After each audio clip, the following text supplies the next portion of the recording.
There were a lot of people who traveled to China during this time. It wasn't enough just to go to China.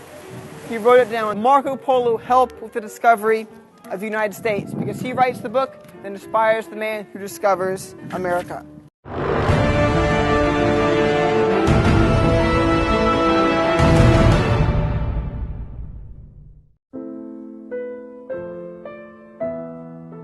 I'm going to talk for a couple minutes about the person who is probably Venice's most famous resident. His name's right up there, Marco Polo. It's a well-known name, but we might not know that much about him.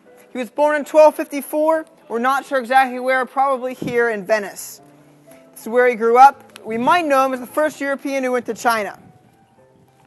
He was definitely not the first to go, but he was a pretty important person nonetheless, because he's the first one who wrote a popular book about it. It was called Book of the Marvels of the World, more commonly known as The Travels of Marco Polo.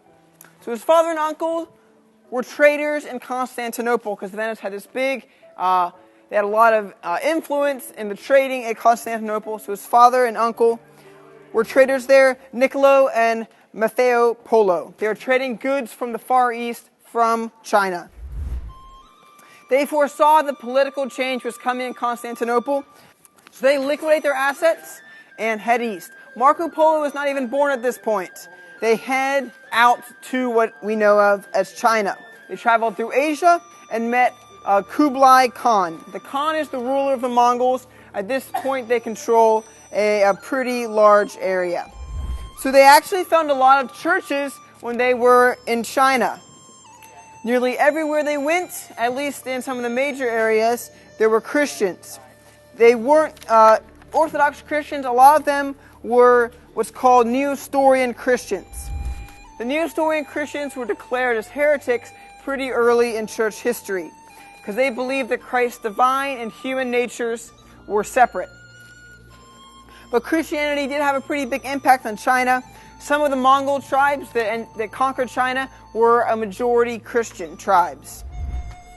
So the Polos, these are, remember, Marco Polo, and his father and his uncle, they were the first Europeans to meet Kublai Khan. They discussed a lot of things about culture and government. He expressed some interest in actually becoming a Christian. He said he thought the Bible was, of all the religions, the Bible taught justice and morality the best. He was not a Christian because there were a lot of demonic influences around him. Or this is the reason he gave. And so the Christians in the area were mostly poor, they weren't that educated. So he said, if the Pope will send me some educated Christians who can engage with the witches, the magicians of the court, then he could see that Christianity too had wisdom, and he would convert to Christianity. He also wanted oil from the lamp that was burning in Jerusalem.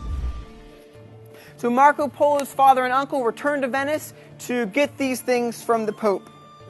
They then come back here and they meet Marco Polo for the first time.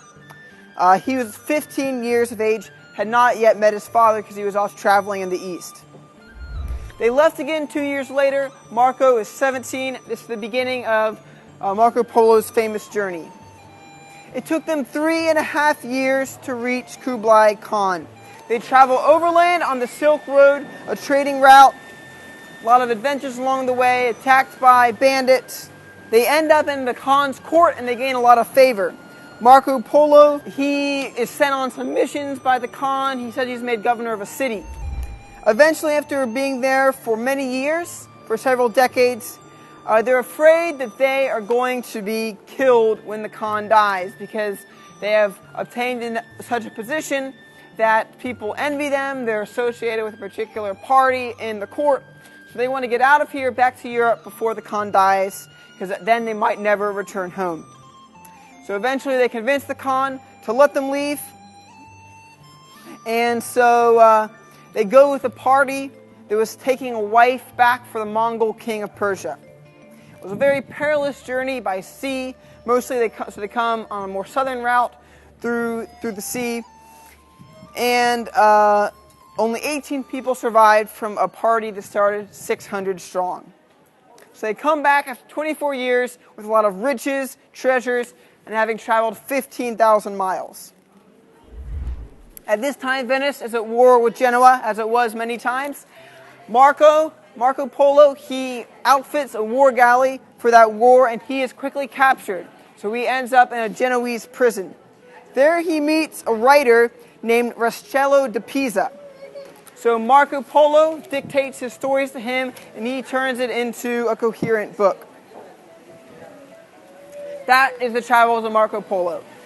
And that's how Marco Polo became famous. He gives a lot of details that other people didn't. The book is kind of one of the great literary successes before the printing press.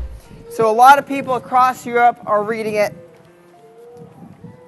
Some people criticize that his work isn't genuine. There's not a lot of ways to verify it. He's never mentioned in any Chinese sources.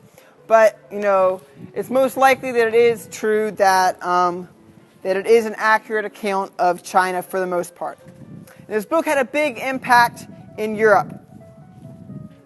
Most people didn't know very much about geography, China, even the people who were well educated and wealthy enough to purchase a book.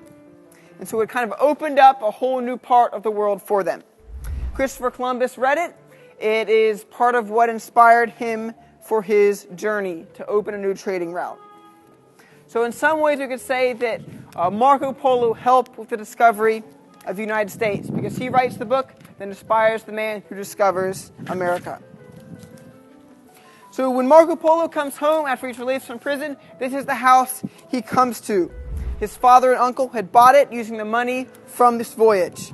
And he probably spent the rest of his life as a trader in Venice, living off of his investments. He financed a lot of other journeys, but he didn't actually go on his own. So he dies in 1324, about 70 years old. So Marco Polo was able to do what he did because of the legacy he had from his parents, from his father and his uncle. That experience as traders, that experience in China, and that allowed Marco Polo to make this journey. Also, we can learn that history and literature are important. There are a lot of people who traveled to China during this time, probably in the thousands. Marco Polo is the one that nearly everyone today knows, and it's because he wrote a book about it. He recorded it in an interesting way that people remembered. So what he did influenced people and changed the world because he wrote it down. It wasn't enough just to go to China. He wrote it down, and that's what ended up being important in history. Thanks for watching. If you enjoyed this video, please subscribe and share it with your friends. You can also visit www.discerninghistory.com for more videos and other resources.